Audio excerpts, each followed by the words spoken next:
Tonight on One News, a $400 million funding injection into school infrastructure. Almost every state school across the country is set to benefit. Why was the London Bridge attacker allowed out of prison? The latest on the terrorist and his victims will be live from London.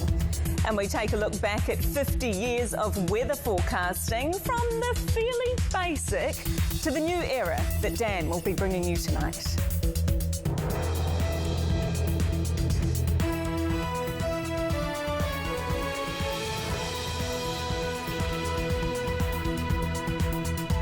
Good evening. The government's announced a multi-million-dollar education funding package to help improve school infrastructure.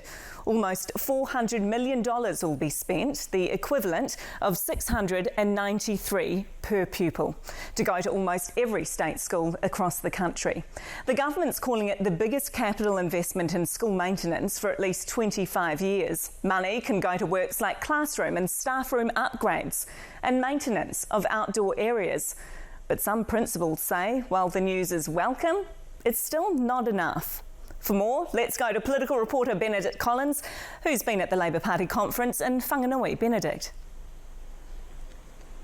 Yes, this was the Labour Party's last conference before heading into 2020 election year, and in front of Labour's believing. It's Benedict Collins in Whanganui for us tonight. And to the latest on the attack in London, which left 2 people dead. Questions are now being raised about why the attacker, a man previously convicted for terrorism charges, was allowed out of prison. Usman Khan was attending a prisoner rehabilitation course when he started his stabbing rampage. One of his victims, Jack Merritt, was running that conference. The attack started in Fishmongers Hall in London's central city before spilling out onto London Bridge in the early afternoon. Europe correspondent Daniel Faitawa is at London Bridge for us tonight. Daniel. Well, you can see straight away.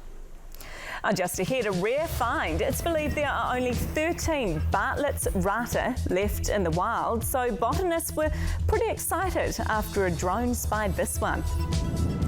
It was a gated garden which inspired one of the world's most enduring songs. Now anyone can go down to strawberry fields forever. And how activist Tama Ite is using an app and his art to educate New Zealanders on Pūhoi history.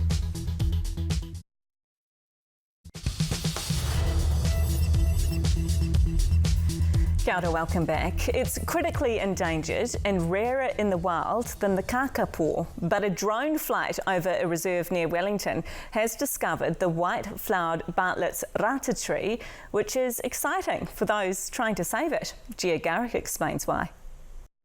Much appreciated. So Dan's bringing us a whole new weather. What are you bringing us, Sav? Sport. Didn't do the scones today, Melissa, unfortunately. God, I must have missed the last 300 times too.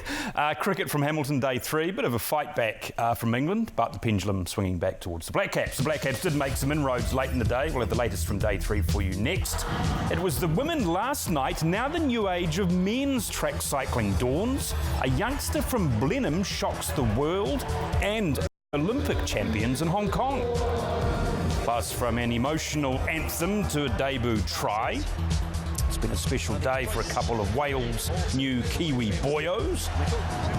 And you can smell the relief as the Breakers break the shackles, holding off an NBA-bound American star at the same time.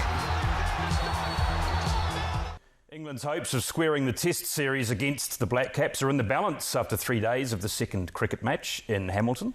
The England batsman looked in control earlier today, but there's been another New Zealand fight back. Scotty Stevenson reports. Bat once and bat. Sek Henry played outstandingly well last night. Great defence from the Breakers and positive signs for a team that's been through a heck of a lot the last few weeks. I had 2 very happy young Breakers fans, finally. Good for basketball. It is. All right, thanks, Sav. See you soon. Weather is next. And coming up on Good Sorts, we meet 2 blokes who look after some very specials planted a long time ago. Hello, we've got a new new look to the weather, and you'd almost think Mother Nature's watching. She's been mixing up a stew with quite a bit of everything, and this is rain, gales, and of course warmer weather. We've had the warmer weather again today. Quick check on the numbers across the North Island, many into the 20s, some spots to the mid to even upper 20s towards the east coast, and to the South Island with a new front working in. That piled in the wet weather, only upper teens and down to the far south. A couple of spots with that Fern nor'wester still managed to get us to 26 and 27. Where was the warm spot for the country? There it is, 2 spots. It was Napier and also Hastings, and check out that Christchurch this morning, bit of a cool start for you there at 7 degrees. So what of course is going on? The big strip of cloud is of course this main system working in one particular bend in the back of it is that piece of energy there. It's already brought 62 millimetres to Milford Sound, 100 to 120 kilometres per hour to the high country of Canterbury and Cook Strait with the stronger winds. That's one.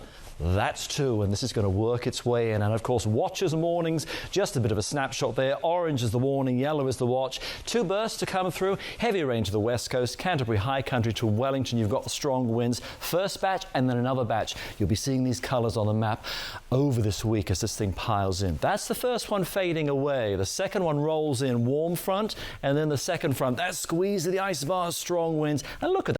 Dollop of rain piling into the west coast. All the while, high pressure sits up there and just keeps his hand in the game and keeping the storm track going that way instead of that way. That's why the North Island tomorrow, with the exception of a few showers like you saw today and that northerly flow, you're okay. You're thinking, when will you get some rain? Later in the week, that front will track its way north, but eastern areas again this week staying otherwise mostly dry. Let's start up in the far north where we're looking okay. Remember that northerly flow? Some showers to flick in. These are just a few showers, mild and humid, 24, 25, Russell, Whangarei, but not raining all day. It's just a few to come through. This is the view, how it looks out your kitchen window in the morning to Auckland. Yeah, there's some patchy cloud, may see a few showers, and most importantly, how many layers do you need? It's going to be a mild day, only one. 23 is where you get to in the afternoon. And around the rest of the region, with a northeast wind to Auckland, you tend to favour that odd shower. So maybe the North Shore might pick up one. Spots further south to Waikatakaris might be otherwise fine. 23 for most others as well. Then we drift our way south, the Bay of Plenty. With that northerly flow, flicks in 1 or 2 showers. Rotorua, all the way down to the central plateau of Tamaranui. You finish at 23 as well. The view to the outside in Hamilton shows some cloud. By the middle of the day, we pick up some showers. Not a great news, of course, for cricket, but then maybe just that chance like today for a shower to come through. And the wider region from Huntly to Tukawiti, we will see just a few showers to sneak in, particularly for the afternoon. Heading our way south and east towards the east coast of the North Island, Gisborne, Hastings. Remember the flow today? Pretty similar tomorrow. It's a warm one. Remember that sun lotion too, 26 to 27. Some of our temperatures even 28. Tauranga looks like that. We'll see some showers come in and finishing at 22. And wider as well, we'll see some showers even from Thames to Te Puke as well. 22 is where you finish into the afternoon. And then drifting further south from the likes of New Plymouth all the way down. There'll be 1 or 2 showers here and there live in. That's the warm front fading away, some dry weather into the mix and some lower 20s as well.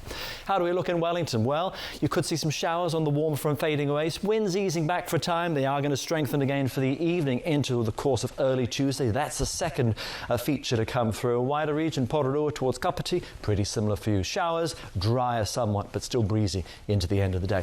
You can see the wet weather here, particularly to the north and west of the South Island. See the heavier bursts onto the west coast. Blenheim sees it. Kaikoura, you might see a little bit less easing by the evening, but you're into the mix of it of Westport for that heavy rain through the day. And for Christchurch, you think you're dry with the Alps off to the west? No, you get some showers, particularly for the middle of the day and beyond. 23 is where you finish. And further afield from Darfield towards Littleton, you could be seeing some showers as well, and about 22, 23. Looking further south, we go from Greymouth into the wet weather, Hokitika, but the front works in, so it's more likely into the afternoon we drag that wet weather. See the haze of blue into Ashburton and Timaru, you'll be fine. There's your haze of course, heavy bursts onto the west coast. And Queenstown, how are we doing for the day? Fine start. We bring in some wet weather for the middle of the day as that front sinks its way south. And of course, to say Alexandra, Wanaka, you've got the risk just for some showers into the end of the day, about 20 or 21. And then moving down to Oamaru and also Milford Sound, there's your wet weather, and even down to Stewart Island, seeing that for the end of the day. And Dunedin, we look like this. That is some showers later parts of the day. First part of the day is in pretty decent shape as well.